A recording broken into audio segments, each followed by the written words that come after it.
All right, thanks everyone. Let's go ahead and begin our webinar today. This webinar is being recorded. I've actually just turned on the recorded message. My name is Mike Lasecki here at the Maricopa Community Colleges. I'd like to welcome you to the webinar today titled Communities of Practice, Secrets of Successful Implementations, Part 2. Today is March 24th, 2016. In this webinar, you'll be in listen-only mode using your computer or phone. And you can use the question window to ask questions, and we'll address those as time allows. As I mentioned, this webinar is being recorded, and you'll be sent not only a link to the recording itself, but a link to the slides as well. The webinar is brought to you by the Centers Collaborative for Technical Assistance with additional support by the ATE Collaborative Impact Project, and we gratefully acknowledge the support from the National Science Foundation, recognizing that any opinions expressed here are those of the authors and not of the National Science Foundation itself. What is this CCTA thing? Well, it's a group of centers in the ATE world. You can see them listed here. The one in Collin College in Texas, at Florence Darlington in South Carolina, at Hillsborough in Florida, City College of San Francisco, and my college here, Maricopa Community Colleges in Phoenix, Arizona. We collaborate to produce this series. Why? Well, CCTA is responding to a request from the Department of Labor and the National Science Foundation to really talk about providing TA, that's technical assistance, to TACT grantees and other grantees and people who don't necessarily have grants. These are very relevant activities for people that do have these type of grants and any workforce-oriented programs of any type. What is CCTA supposed to deliver? Well, things like today, topical webinars and teleconferences on solutions. Other media, we have now a number of white papers that are starting to being posted on the website. Also, we reference the holdings of the ATE community that are archived on atecentral.net, very useful place for you to visit. There is a specific conference coming up this summer. We'll mention that at the end of today's webinar, the High Tech Conference, which has a convening of people interested in these topics. It's my pleasure today now to turn to our presenters. Let me introduce my colleague, Ann Beheeler. She's the Principal Investigator and Executive Director at the National Convergence Technology Center at Collin College in Texas. Welcome, Ann. Say hello to everyone, and please introduce your co-presenters. Thank you, Mike. We're very pleased to be here today. I'd like to introduce Helen Sullivan, who's the Director for the National Convergence Technology Center. And I'd also like to introduce Elizabeth Hallweg, who is a professor at Fox Valley Technical College. She's a member of our community of practice. And I think we have ended up with a few technical difficulties with her. Hopefully those will get resolved by the time we get to her portion of the presentation, because I really would like for everyone to hear from her. Could we have the next slide, please, Mike?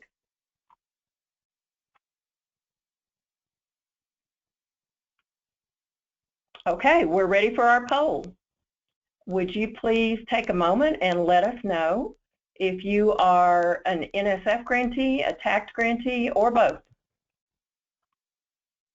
And Mike will let a few seconds pass, probably close to a minute, so that everybody can fill that out and we'll get an idea of who's here. Thanks, Ann. We're just taking a minute while people are responding to the poll, and I'm just about ready to show you the results, and Elizabeth has just logged in, so we should be okay there. Let's go ahead and we'll close the poll now. Thanks everyone for responding, and let's take a look at the results. Look at that, Ann. There's about a third roughly with NSF, with TAC, and a fraction that have both of them, and a considerable fraction today, about 24%, that are not involved with either of these grant programs. Pretty interesting. Yeah, that is very interesting, Mike, and you're at the right place, because the work that we're doing through the Centers Collaborative for Technical Assistance actually applies to just about any grantee as long as you're focusing on a workforce program. And it also applies to workforce programs in general, so we're really glad to have you. I'm going to start by talking about how we evolved from our network to a community of practice. Next slide.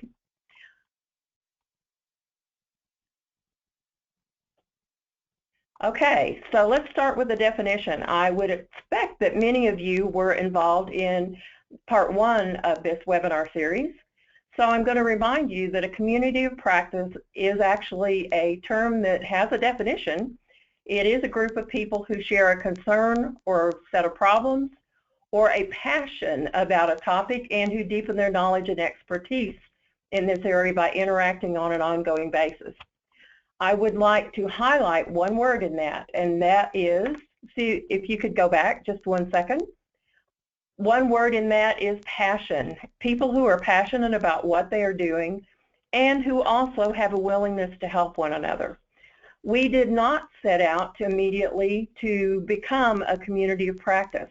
We're going to give you our evolution about how we ended up there, and I would suggest to you that it's not necessarily a linear path, and although it's very valuable to be working in a true community of practice, because the group does basically have a mind of its own and a life of its own once it gets going, it doesn't necessarily have to start there. Next slide, please. I will also remind you that there are groups that are similar to communities of practice, and they are the networks, where there are nodes and linkages and information flows. Also project teams, driven by deliverables, roles and tasks, and then communities of interest, people who are not necessarily experts or practitioners or planning to be experts or practitioners, but who are just interested in topics. Next slide. You may be familiar that many of the centers, in fact, I think all of the centers under National Science Foundation, have a responsibility to disseminate our work. Well, we're working on taxpayer money. We're funded by your money as well as ours, and it makes sense that we would not want to invest that money twice to accomplish the same goals. So when we started out as a regional center in 2004, part of our goals included sharing curriculum. A popular term at that time was curriculum in a box. We could have all the various pieces of curriculum in a virtual box by putting it on a website and packaging the syllabus, the learning modules, the labs, all the little bits and pieces all together. So at that point, what we planned to do was just put it on the website, and more or less the field of dreams approach would take over, and it would be there, so everybody that wanted something would come there. However, it didn't exactly work that well. Let's try the next slide. That created our second problem, which was people might go to our website and look at the curriculum, but then there were many other questions that came out of that.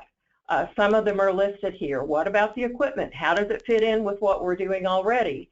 And oh, by the way, you're calling what you're doing convergence. What does that mean? By the way, convergence is IT and communications.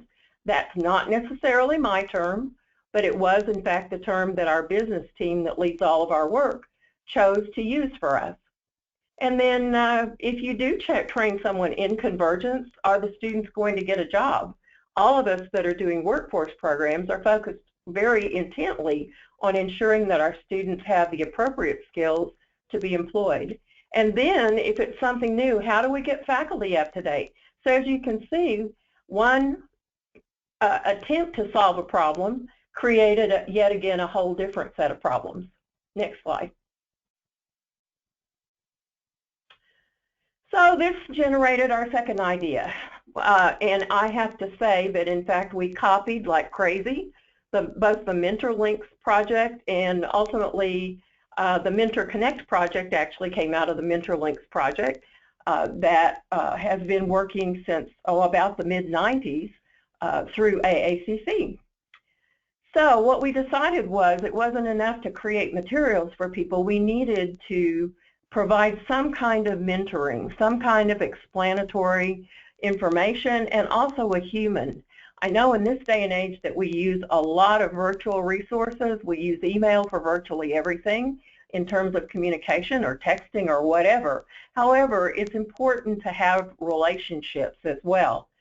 So the components of our mentoring relationship started to be developed, and that's about the time that one of our speakers later on is going to be they joined into our network. We wanted them to create a business team to provide direction for them. We didn't really want people to adopt our courses and then realize that they didn't fit on their campus. We wanted the folks to actually work with the local business team to figure out whether if somebody is trained to be a convergence technician in some remote place in the world, are they actually going to get a job?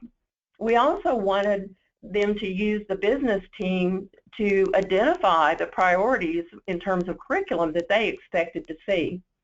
And then we wanted the faculty to figure out how to address gaps if the business team really wanted additional information to be taught. And then also a real problem that is ongoing in any technical area that changes frequently, and I will allege that IT and cybersecurity and many technical areas change very frequently. We have to figure out how to ensure the instructors know how to teach the new material. And so there's a whole professional development component that had to be involved. And then, oh, by the way, students don't just automatically know what you're teaching and that your program is the best that's around. So we had to come up with strategies to recruit students and share that via the mentoring relationship. Next slide. Then our National Visiting Committee, all centers need to have a National Visiting Committee composed of business and other educators and grantees to review and advise the program. And our National Visiting Committee was very impressed with what we created, and they just were intent that we spread the program throughout our entire region to all the area that is in the North Texas region. So we targeted 6 new colleges, and interestingly enough, we presented at national conferences, and what ended up happening is the first 6 colleges weren't from our region at all. They were from all over the country, and at that time, the mentoring was taking place through one full-time director, Helen, a part-time program manager, the PI, me, and a couple of co-PIs that were working on very limited hours.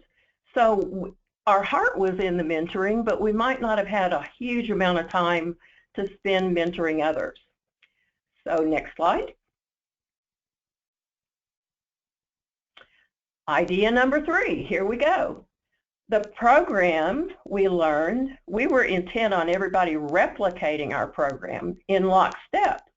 However, we learned about how to diffuse innovation and realized that it would be just as appropriate if a college were to adopt and adapt our program to meet their own college's needs and the business needs in their area. So we wanted to spread the adoption and adaptation beyond one-to-one mentoring, because up until this time, all of the mentoring had been coming out of the grant office to colleges across the U.S.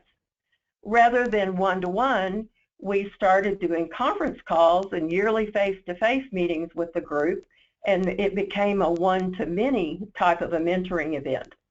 Next slide. And this is the beginning of our community of practice. We had lots of colleges. Now we're up to 50. It was 6 and then 10 and a few more each year. Lots of colleges. And the folks that are involved in the work are involved because they have an informed self-interest.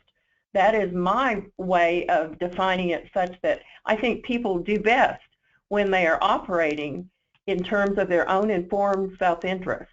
We all want to help others.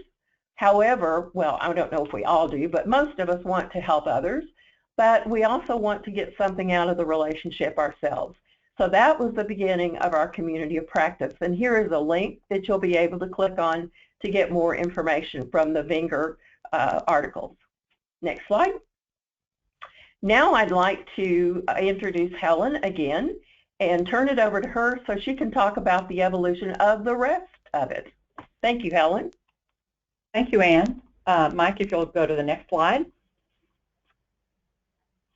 So if you think about the thread that we have going here so far, each challenge or each issue spurred us on to have an idea on how to address it. And what is interesting, how we thought we were going to address it initially, just disseminating our products and services, actually evolved in something that was more rich and engaging and very effective. So the next step in this process, which was trying to grow this network but without adding more people on the grant staff to do it, and this is how it shifted over to community of practice. We saw the people who were the people receiving mentoring. By this time, they had been on board for a few years. They developed their own programs. They were starting to make presentations at conferences. They were taking leadership roles at the meetings that we were having. And so it looked like they were really in a position to start doing some leadership and helping others. So instead of a mentor-mentee relationship, we started evolving into a community. And so 4 of the initial members in the mentored network started taking some leadership roles, and they evolved into an advisory board. So these were 4 people. Elizabeth, who's going to speak here in a moment, was one of the 4. And the exciting thing for us was, instead of us trying to drive the program on our own, we learned so much from collective knowledge, collective experience, and new ideas that they were going to help drive this as well. So they started mentoring new people. Next slide. And so from this, we came up with our next ideas. So as they were on this board of advisors and they were giving us some ideas, they were geographically located in different parts of the country. So it seemed like it was a pretty interesting idea for them to start mentoring or working with people around their geographic locations and spreading this network where they were almost like hubs. So it became like a mesh network in the community of practice. So this was the other thing that was very helpful for us to expand the program, where we weren't depending on everyone at the grant center, the very limited staff we had to mentor and bring people on board, or to have these people on the advisory board help spread the word, bring people on board, help where we weren't able to. And they brought some other things into this process that we weren't able to do. One, these were people in the trenches. They were in the field. They had already done the programs. They'd either started them from scratch or they enhanced what they already had. So they already knew some challenges that needed to be overcome. They had done that. They had gotten their curriculum approved very quickly.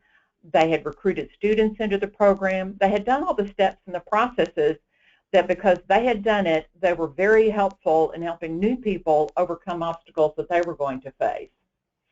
So as you see at the bottom bullet, they were able to share information, their best practices, and their leadership skills as well. Next slide. So to give you an idea, for those of you who are not familiar with what we do, the CTC, which is the Convergence Technology Center, offers the Convergence College Network, and at this point we changed the name of the group from the Mentored College Network to the Convergence College Network to reflect more of it being a community of practice. So the center offers free professional development. Every summer we do a week-long training called Working Connections, and we do a half a week in the winter. And this allows faculty to learn topics that they're able to teach in subsequent semesters. We give them travel reimbursement help to come to these training sessions, as well as some conferences that we feel like are very helpful for them in teaching and learning what's going on in the field. We have a lot of resources on a wiki that we provide to our CCN members, and it could be recruiting materials, curriculum, how to engage your business and industry leadership team, how to grow a program in your network, just a lot of resource material that's very helpful. The other thing that we've heard from our community of practice is that the network opportunities that they have with each other is invaluable. Many times we have colleges either from rural areas or they're very small colleges, and the IT faculty staff is very, very small. So they may have limited opportunities to network with peers, and usually that may happen at a conference other than the one or two they may know on their own campus. So this opened up a whole new realm of networks for people who perhaps didn't have that opportunity. They also were able to maximize their business and industry leadership relationship. We helped them with that. We offer them access to virtual labs. So for those who are struggling a little bit to get the lab equipment they need, they can plug into our virtual labs and teach classes that way. And we also offer them some feedback if they're doing grant proposals to help them have a better chance of success in getting those grants. Next slide. Helen, I can't resist breaking in for a second. It's Mike. A question came in, and it's right on this slide. You referred to it as a network, and then in the same voice as a community of practice. Are they one and the same, or do you distinguish a network from a community of practice in your mind? It kind of a double mesh thing. It's a network of people, but because of how they are dealing with each other, it's a community of practice as well. This is what makes it kind of interesting. The brand new people who come on board do get some mentoring. So there is that component that's still there. Those who are in the network have a lot of information they share amongst each other, but it's also a community of practice where they develop curriculum that they provide to each other. As they have issues, they will put maybe a blast out on our communication link to say, has anybody encountered this problem? How did you deal with it? There are a variety of components that kind of all fit together. And Mike, this is Ann. Just a comment here on this slide. The CTC offers all of this through the Convergence College Network, and I guess we call it network because that's our focus. We're in computer networking too. But the group that is offering the help, some of these things are handled by some of the more mature nodes in the network, if you will. For example, the virtual labs are not just offered through Collin, they're offered through Georgia Southern.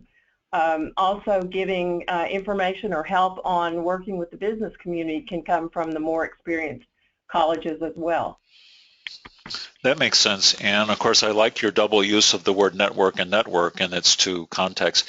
Maybe we should, I think Helen gave me the idea here. If you think of these two things like we in mathematics, right, in 7th grade where we had to hook two sets of things together mathematically, whether they were convergence set or something like that. That's probably a good analogy, at least for me anyhow. Well, Helen, thanks. I'm sorry for the interruption, but I couldn't resist, and we had some questions about that. So now I'll finally let you go to the next slide. So just 1 second here. No, that's very good, because one of the things that we've stumbled a bit on, or we've had a little bit of an issue on, is when you're wrapping what we do around a title or a name, sometimes it doesn't fully describe what it is and what it does. And because it's a bit of a hybrid, because of the mentoring component, but because we have so many members who mature now and provide communication and they're on peer levels with others, it's more evolved into a type of community of practice. That's why I call it a type of community of practice. Gotcha. So Go ahead. Yeah. Okay. That's all right. So all right, good. To finish the other side of the coin, because we are funded, by the grant to provide certain goods and services to help people. So in this slide, if you join in this network of the community, there's responsibility as well. So as you can see on this slide, is to engage with the group and share your expertise. And we also think it's very important for people to have a very strong business and industry leadership team helping guide, lead, co-lead the efforts at their own college. And one of the key things that they do is a knowledge, skills, and ability, the KSA that's referred to there, where they will do a vetting of the skills that businesses are looking for in new grads. So this is a key component of that program that we would like our colleges to do. We have 4 CCN meetings a year. 3 are online and 1 is in person, but if you can't attend the in-person one, we also offer that online. They have also been very effective in recruiting other schools into the network. Right now we're up to 50 schools and we're going to cap at 60. That was part of our grant target.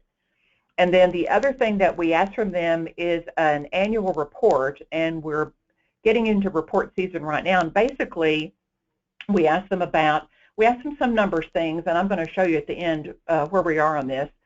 The grads they have, how many enrollees they have, how they're doing with their recruiting, things of that nature. So we just want to know how they're doing, and we want to brag on them.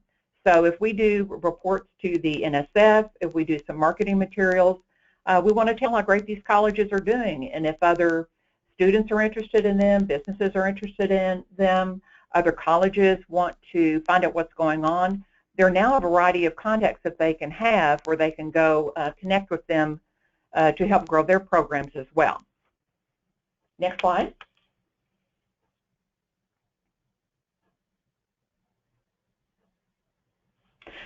So as we evolved further, the board, or the advisory board that I talked about earlier, that they have now become partners, they suggested, to make sure that the colleges have skin in the game, is that we create 2 levels of engagement, mainly reflecting on how much effort they put into their programs and how they're working with the network, meaning the community practice or the community that we have in Convergence. So we have them at 2 levels. At level 1, if they do more activities, and I'll show you what that is on the next slide, they will receive more benefits, but because of that, they do more responsibilities. And one of the key things they get is more travel reimbursement when they go to events, come to training, etc. They also have access to virtual labs that the next level does not have.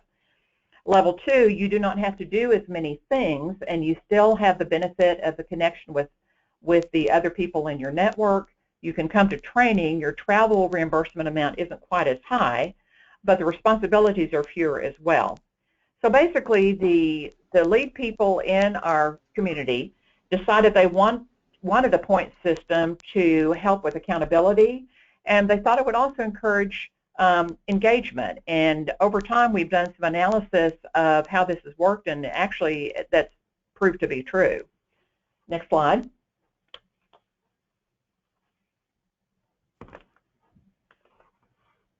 I don't anticipate that you'll be able to read all this, and this is just an example of what we've done. We created a point system to kind of quantify the engagement that the schools have in our system. So for the first year that we were collecting points, we wanted schools to have a minimum of 15 points. The next year it was 20 points, which is where we are now.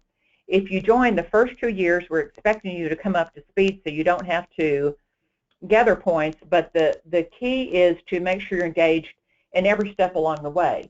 If you look at the 3 items at the very top, these are required for level 1 participation, which is an evidence of having this business meeting, and that at least one of the meetings that you're having during the year, you're doing the skills validation with your businesses to see what they're looking for, where you can map it back to curriculum. And the third piece that's required is the annual status report of what you're doing. Now on the list, we have some things here like if you attend meetings, you get a point. If you go to conferences, you get a point. If you submit an idea for a blog, you get a point. If you recruit people, you get a point.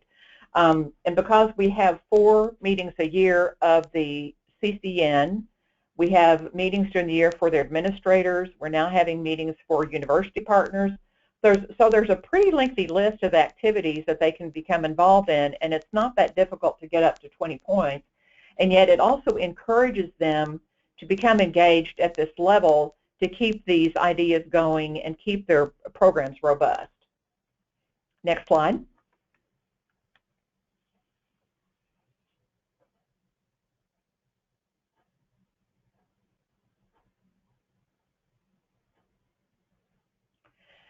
So to keep with the theme on the evolution of this community, this is a sad-looking little tree.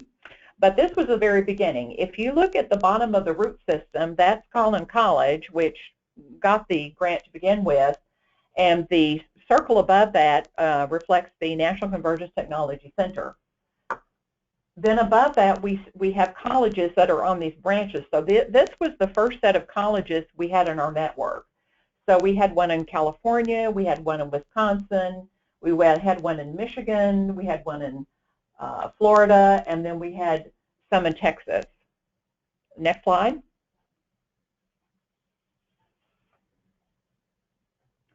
So here's what our tree looks like today.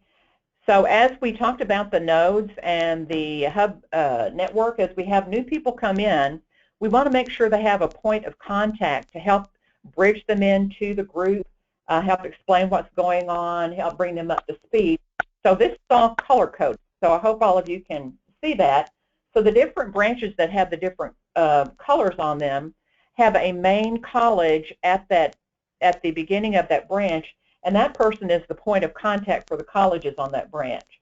Also, there's some different little circles and things that we have that are things that are offered on those college branches to everyone. It could be virtual labs. Could, now that Working Connections start, even though it started in Texas, we have them now in Wisconsin, we have them in Michigan, and we have them in Florida. So we have a lot of things that are available to all the colleges in the network, but it basically has taken a village to bring this up to speed and have everyone communicate and work together. So on the next slide, I want to introduce Elizabeth Howick, who was one of our first leaders in the Mentored Network and has now become a partner with us in the grant. And she is a professor at Fox Valley Technical College in Appleton, Wisconsin. And Mike, if you'll move to the next slide, she's going to talk about the secrets of a successful implementation. Elizabeth? Hi there, everyone. Can you hear me? Elizabeth, you sound Yes. good. Okay, wonderful. Well, hi, everyone. I am an instructor at Fox Valley Tech, and I was hired back in 2000 to fill a spot of a retiring instructor who was teaching telephony and had been there for many years at the college. And just to give you a little history of how I got involved, I was an adjunct instructor teaching telephony courses and in the evenings at the college. And once I was hired full-time as a networking instructor, I started attending our IT advisory business meetings, and our business owners were telling us that they wanted our graduates to have skills related to voice over IP. So a little bit of a story to tell you how I did get involved with the Convergence Technology Center. Let's see, as you all know, the Y2K forced many businesses to converge their services for better returns on investments, and they started converging the voice, video, and data traffic over IP networks. And it was happening, it was necessary, but we were in a situation now where we needed to prepare our students for those skills necessary for the VoIP. And I started to search out other colleges who were also teaching these skills, and I found nothing, absolutely nothing. And what am I going to do? I'm an instructor. I need to teach these skills. So I just kept searching until one day I came across this notice at the League of Innovation conference. There was going to be a session on VoIP. I said, oh, yikes, I need to attend this session. Maybe they can help me. I need to know what they're doing, what are they doing to teach these skills, what's the equipment they're using, what are the competencies that they're finding that are most important, what are the labs, et cetera, et cetera. So, and that's the first time I came across and met Andy Healer and Helen Sullivan, and both these ladies were really happy to share what they were doing in the VoIP world. And they shared with me what the Convergence Technology Center was doing. And oh, I suppose I should have said next slide, please. I think you might be needing to already say next slide for the next page too, but that's good. Sorry about that, guys. You have technical snowstorm over here. So here we are. So I would just like to share with you a little bit of what happened. So Ann and Helen started joining people, converging people together, and bringing these colleges from all over that had the same needs, who are all willing to share their accomplishments or resources or advice. And as more and more colleges came in, more and more of the resources from the Convergence Center was being shared and made available to all of the colleges. And as this happened, more and more of us wanted to join. Along the way, we've developed some really great relationships, friendships, collaboration. I remember the day at one of our meetings when Ann and Helen proposed that we start sort of an advisory council of those colleges that were mentoring other colleges and bring on the newer colleges to join this growing network of community. And I was one of those colleges, and we helped formulate the new rules of engagement for becoming a member and participation. FET is now part of this very talented group of professionals. It includes instructors, deans, administration, business professionals, grant people, and we all work together very well in this community. We help each other out. And the really cool thing is if you don't know or don't have an answer, you just contact the community, and someone is always willing to help or have an idea which direction to steer you to. So these resources, well, let me give you an example. Here in the Midwest, we usually hear things a little later than both coasts, and we can hear when we're in these meetings, we find out what the people on the East and West Coast are experiencing before it ever hits the Midwest. So we're really better prepared to address a lot of the changes that are coming our way. The Convergence Network people bring us tons of curriculum resources, blog information, updates. And again, the business leadership group brings us future trends, what's coming down, what are businesses looking for, what do we need to prepare our students for. And most importantly, I guess I'd like to say that one of the biggest rewards is being part of this bigger family, this larger family of community of people working together, supporting each other. Next slide, please. Thank you. So, in moving forward, we can all better deal with the upcoming changes that are coming. We share ideas, our successes. And as our group grew, we also realized that we need to modify and adapt our practices to better meet and suit the direction of the goals of the grant and everybody within the Convergence College Network. And in supporting each other's efforts, we found too that not everybody worked the same. We all had different passions, directions, management, and we had to adapt to those needs. Let's see what else I want to say. Great flexibility. I guess that's one of the biggest things I'd like to pass along is that everything in IT is not consistent, and we are in constant change all the time. And one of the wonderful things about being involved in this community is we adapt as things happen. We have people who have retired. We have people who are new to the community, and it's all about working together. And we know that things are converging, and even as we go into the Internet of Everything, and this convergence continues, we continue to have these new technologies and skill sets that we have to teach, and the resources made available to us as a college are can't put a price on it. It's crazy. So what's trending, what's hot, what's not, what's coming, what's going, we can all keep up to speed on what all of this with being part of this wonderful community that I can only say thank you for letting us be part of. Well, and we thank you, and I will say that it is really nice to recognize that we now have 50 resources that we can pull from, and it takes a lot of pressure off the grant staff to always have to be the fountain of knowledge, because that's kind of a huge goal, as it seems. Thanks, Elizabeth. Helen, do you want to take a few slides from here? Yes, thank you, Anne. Mike, you want to show the next one? So, Elizabeth, I don't know whether you want to say anything about this, but we had a session with most of the people in this group are in the Convergence Network, and we had a leadership skills class we call the Think Tank, which was part of Working Connections last summer, and we gave them some hands-on training and opportunity on how to conduct a skills validation, honing their communication skills, on how to negotiate with their administrators, They learned about student recruitment from advisors who are in the field trying to work with technology students.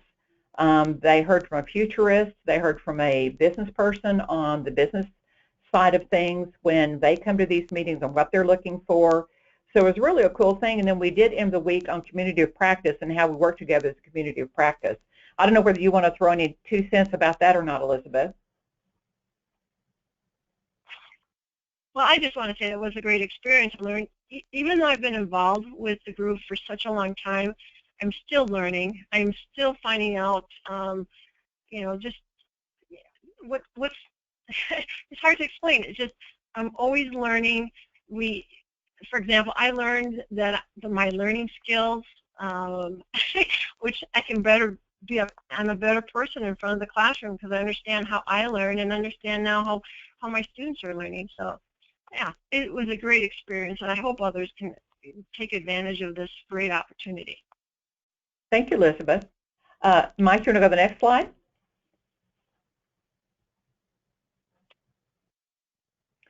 This is another example of the group working together. This was Marilyn Barger came to our group a couple of summers ago from Florida, and she conducted the Toothpick Factory, which is how to work as a team, how to think outside the box. So these folks are working together as a factory, developing toothpicks to make their customers happy, to meet the customers' criteria. So it was really kind of fun to see them think outside the box and also learn teamwork skills that they can pass along to their students. So it was a very nice hands-on immersion type activity, and we're very grateful to Marilyn for bringing that to us. And when that was over, we were able to disseminate kits to all the colleges in the CCN who wanted to go out and implement that on their own campuses. Next slide. Helen, hold on. Helen, don't you think that doing the Toothpick Factory was a good opportunity for us to involve some of our newer colleges in the network? Because we're adding colleges all the time, and the ones that have been around forever, like Elizabeth, they know almost everybody, but the new people didn't, and this gave them an opportunity to work on teams with people they didn't know. So it helped in the sharing. Right. Usually when we have these face-to-face meetings, it's in the summer for probably a day or half a day, and we try to have at least one activity where they're having to work together in teams or as a group. And one of the reasons why we do that is for them to get to know each other better, put a name with a face, learn who they are, where they are, what they do, and figure out who resources are, people they can contact when they have questions. Next slide. This was taken at one of our face-to-face meetings a few years ago. It's different than the Toothpick Factory meeting or the one where we had the think tank. Next slide. So to talk about the impact of this and why this is good for everyone, you can kind of see the growth in enrollment and graduates. This is from about a year ago. We haven't gotten all our data from this past year yet, but we have gotten quite a few numbers of students who are enrolled. Our graduate numbers have increased. Next slide.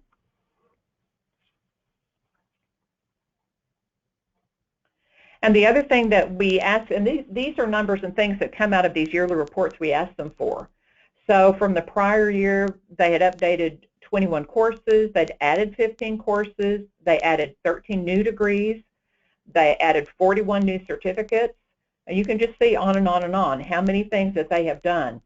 We had started tracking this to see how our point system was affecting it, and the numbers really have increased proportionally with the new schools that have come in.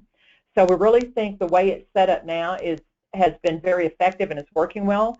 But as you can see, after idea 1, problem 1, idea 2, problem 2, as things grow and get bigger, I'm sure we're going to run into another problem, but the problems have helped germinate another idea. So we're quite excited that the network's bigger, and we have already been talking to them about sustainability. How do you guys want to function, if and when grant money isn't there anymore to support you? So we've already got that mechanism in place to see how this is going to have legs going forward. So I'll hand this back over to Mike Wren. I'm not sure who's going to facilitate at this point to do questions and some wrap-up after this. I have some questions, Helen, that I'd like to advance to you and your fellow panelists from the audience. I'll start with you, Helen. There's been several questions. I'll synthesize them together. These are mostly about how do these community of practices operate. In particular, communication. You know, I see the face-to-face stuff here, and you've mentioned online. Well, how does that work? I mean, you point to the CTC website, or maybe you could start, and then Ann can chime in about the way the COP communicates. That's really the question. Well, we've bounced around a lot of ideas. We talked about listserv, we talked about threaded discussion, and a concern with threaded discussion, unless somebody's out there all the time or they get email pings or something, they may not keep up with it. And we had an issue getting support in a listserv. So what we've done basically is we've done it through email with everyone copied on it, so they know what's being asked, know what's going on. So as soon as some question comes in, they either respond directly to the list or they'll send us a communication. We blast it out, and then it just starts going around the horn from there. So that's normally how we've done it up to this point. Although when we do have our online meetings, there's some discussion that comes up during those meetings, and sometimes a small group will take some things off topic, you know, away from the meeting, and then come back to the group. But usually these questions that come up, we do start disseminating it through the email list, and then everyone is copied as that conversation goes, or as resources are being shared, or some contacts are being shared as well. Yeah, and also we have 2 online meetings. They're WebEx now. They've been GoToMeetings. It's whatever it is, a web meeting. We have 2 of those a year for the faculty representatives, and we also have some for the administrators. And at those meetings, we request topics that people want to discuss. So if there's something that is coming up that's going to be a major program shift, they'll usually ask to put it on the agenda, and we will basically talk it out at that point. We use our website significantly. We have a wiki attached to it and so forth.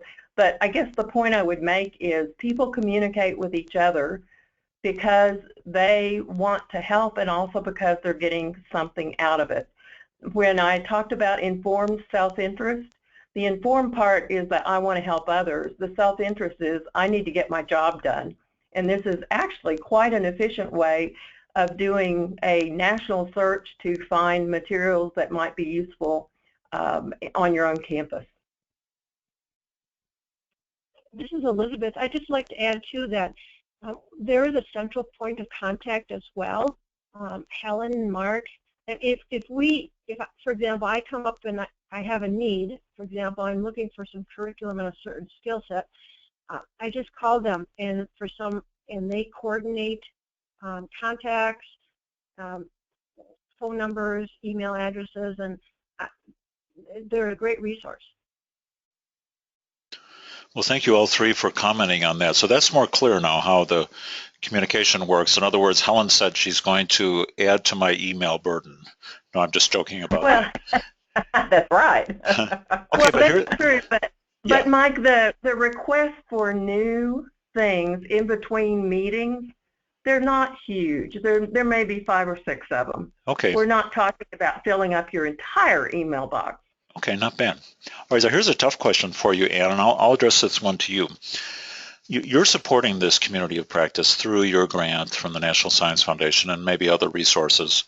What happens if that source of support goes away? Suppose the grant ends, not that it ever should, but suppose it does. Can a community sustain itself without some sort of centralized, it must have something, right? Are there plans for sustainability beyond the horizon here? What do you think? Yes, I think that, again, I'm going to say when people operate in their own informed self-interest, they're both giving and receiving. The network is so valuable at this point that I do believe that, especially since we have no great barrier to entry in terms of having to have somebody manage a listserv or somebody really put a whole lot of effort into keeping a website up to date. I believe that at the time that we are no longer funded, which I agree with you, I want to be funded for the rest of eternity, but that's probably not realistic either. I do believe that the network as it exists will continue for quite some time. Now, the growth of the network may slow down because we are actively going after new colleges that want to participate.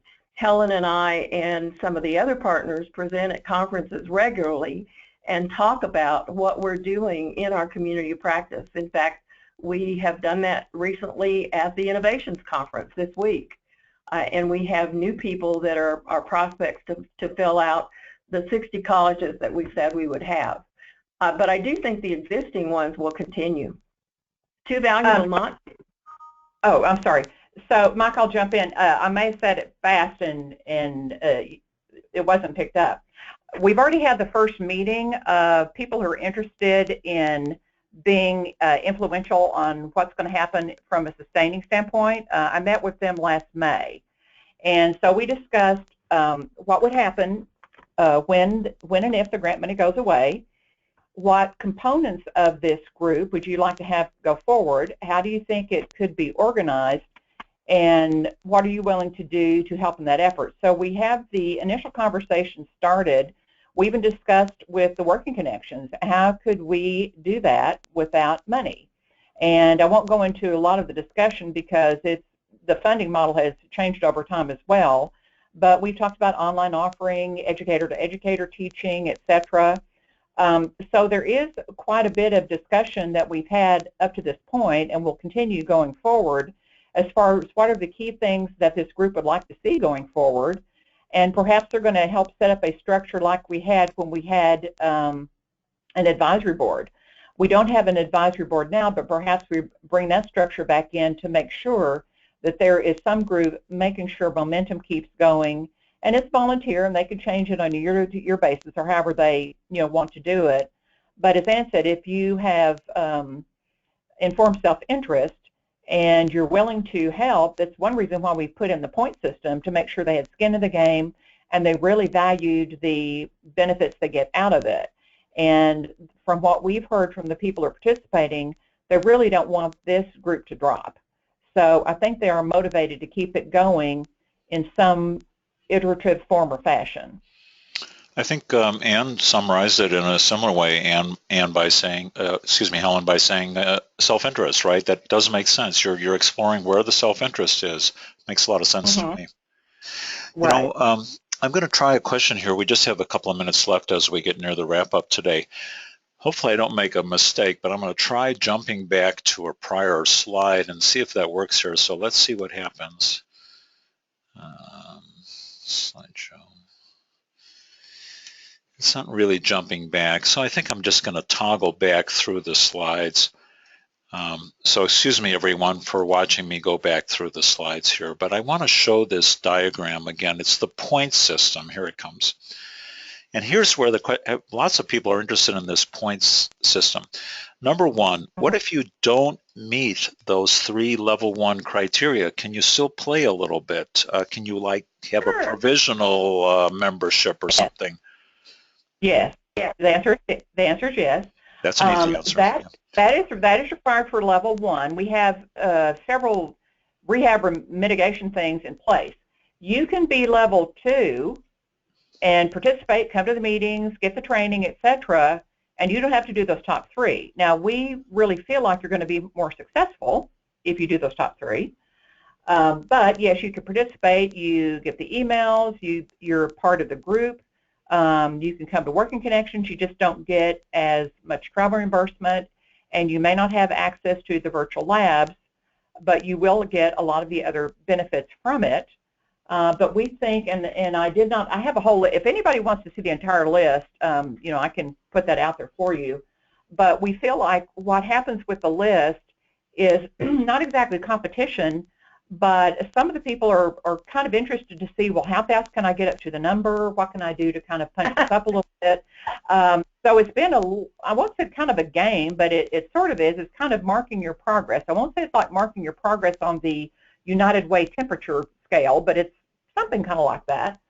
But okay. Yes, definitely. And we have people, if they were at level 1 and for whatever reason couldn't do that 1 year, we do have a quote-unquote rehab program where we help them get back to level 1 if they would like to do that.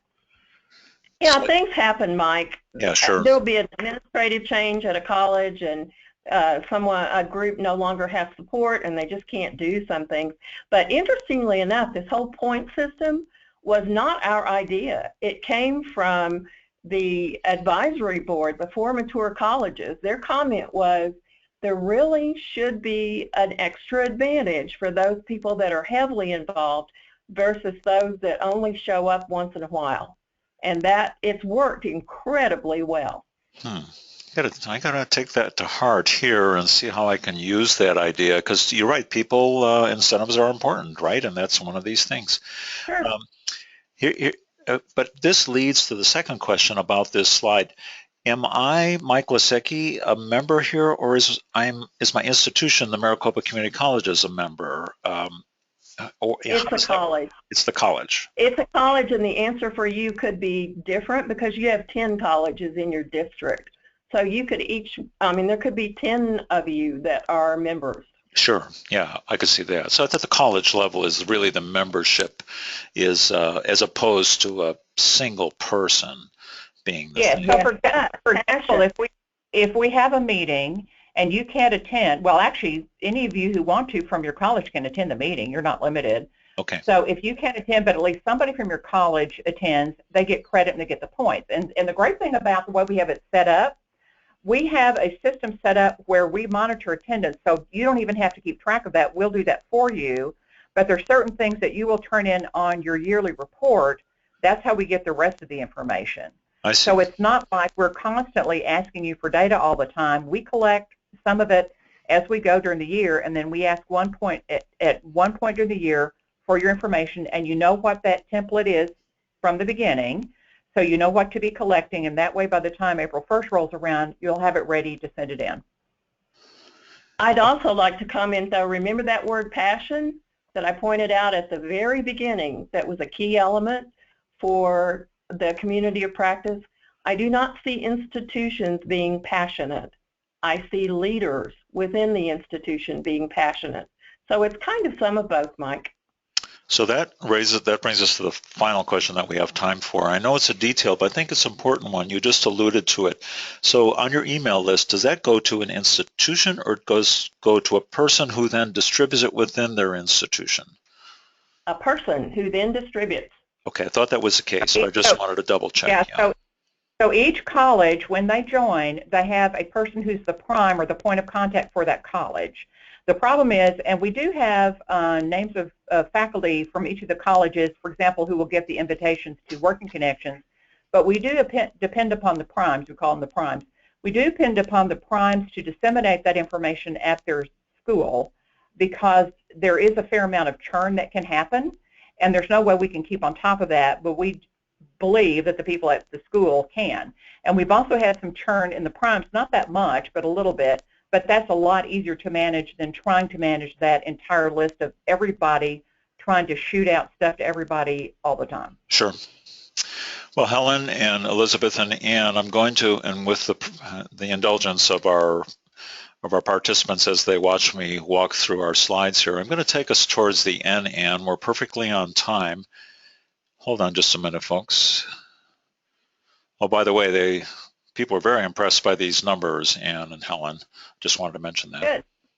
Thank you. That's what I call impact. They're numbers, but they're impact. It's not how many bodies attended training. It's what they did with what they have been learning. Okay, I'd like to invite you to attend the next one of these webinars.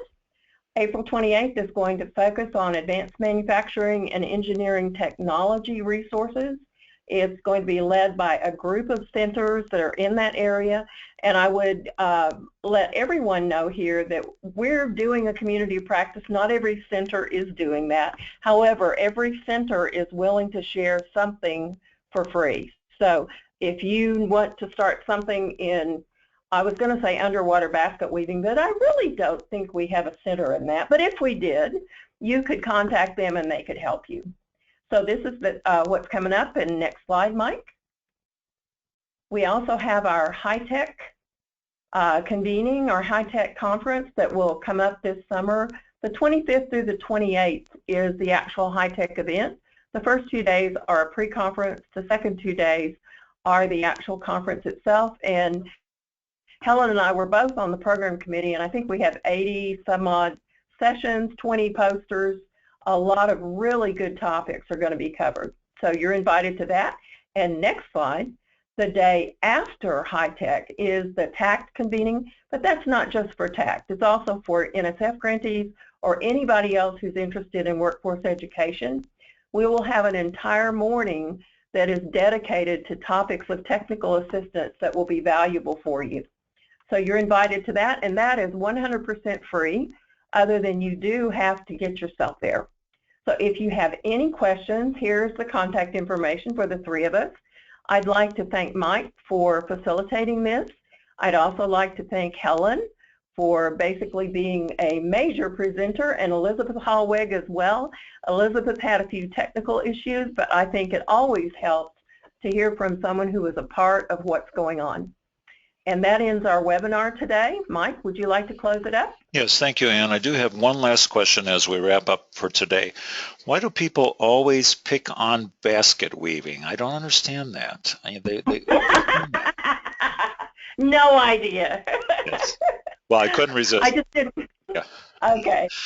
So friends, thank you very much. That officially concludes our webinar. As you log off today, a new browser window pops up, and there's a very short couple of questions, a survey. Please don't close that browser window and flee. Just take a moment and help us improve our webinar series. Thank you again for joining. Ann, Elizabeth, and Helen, thank you. This officially ends our webinar. I'm going to stop the recording and see you all next time. Goodbye, everyone.